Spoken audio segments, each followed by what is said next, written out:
আসসালামু আলাইকুম। আলহামদুলিল্লাহ। আজকের আলোচনার বিষয় হচ্ছে তাগুতের বর্ণনা। তাগুত হলো এমন প্রত্যেক জিনিস যার দ্বারা মানুষ সীমা লঙ্ঘন করে, চাই তা মাবুদ, উপাস্য হোক, যেমন মূর্তি, অথবা অনুসরণীয় ব্যক্তি হোক, যেমন জ্যোতিষ গণক ও ধর্ম ব্যবসায়ী পীর বুজুর্গ, এবং বদ আমল আলেম সমাজ অথবা মান্যবর ব্যক্তিরা, যেমন শাসক ও নেতাজি ও প্রধানরা যারা আল্লাহর অবাধ্য। তাগুতের নেতারা। তাগুত অনেক আছে, তাদের মধ্যে বড় পাঁচটি। ইবলিশ, আল্লাহ আমাদের তার থেকে পানাহ দেন, যার ইবাদত করা হয় আর সে তাতে সন্তুষ্ট থাকে, যে মানুষকে নিজের ইবাদতের জন্য ডাকে। যে ব্যক্তি গায়বী ইলম তথা কোনো মাধ্যম ছাড়াই অদৃশ্যের খবরাদির জ্ঞান দাবি করে। যে আল্লাহর বিধান ছাড়া অন্যের বিধান, মানবরচিত বিধান দ্বারা বিচার ফয়সালা করে।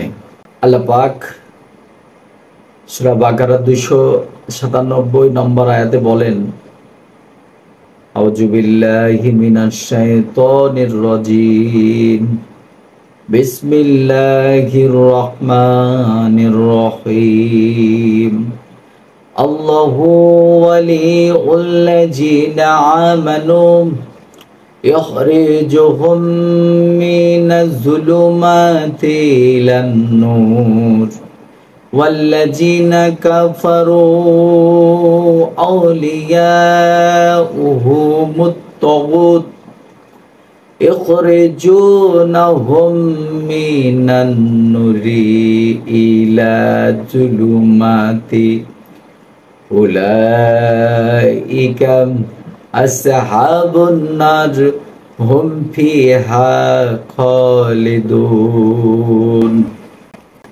যারা ঈমান এনেছে অর্থাৎ বিশ্বাস করেছে, আল্লাহ তাদের অভিভাবক।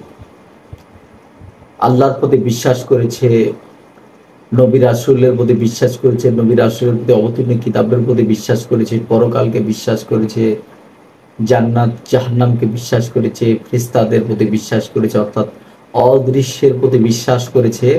আল্লাহ তাদের অভিভাবক।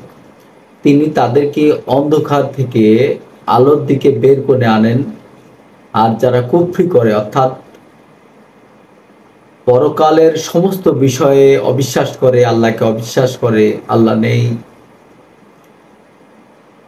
তাদের অভিভাবক হলো তাগুত।